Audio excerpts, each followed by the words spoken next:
Finally ব্রাজিলের দল ঘোষণা করা হয়ে গেল ফ্রান্স আর ক্রোয়েশিয়ার বিপক্ষে প্রীতি ম্যাচ খেলার জন্য। সেই দলের নেইমার ফ্যানদের আবার ব্রাজিলের কোচ আনচেলত্তি নেইমার ফ্যানদের আবার হতাশ করেছে। নেইমারকে জাতীয় দলে আবার রাখা হয় নাই। সাংবাদিকরা প্রশ্ন করেছিল ব্রাজিলের কোচকে যে নেইমারকে কেন দলে রাখা হলো না।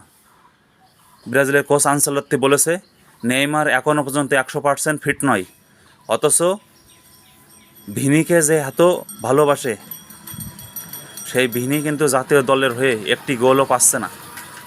সে ক্লাবে ভালো খেলে কিন্তু জাতীয় দলের হয়ে কোনো গোল পায় না।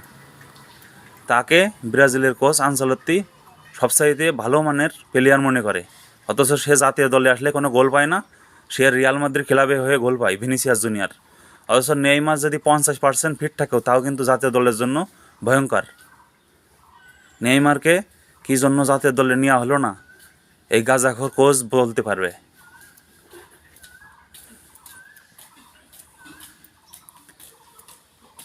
আপনারা কমেন্ট করে জানাবেন আপনাদের মতামত। আমার মতে নেইমার 50% ফিট থাকলেও সে কিন্তু খুব ভয়ঙ্কর। তাকে জাতীয় দলে কী জন্য নেওয়া হলো না, আমার মনটাও খারাপ। নেইমার সে তাকে বলেছে যে জাতীয় বিশ্বকাপে যদি 2026 বিশ্বকাপে তাকে দলে না নেওয়া হয়, নেইমার জুনিয়র অবসর নেওয়ার সিদ্ধান্ত করেছে।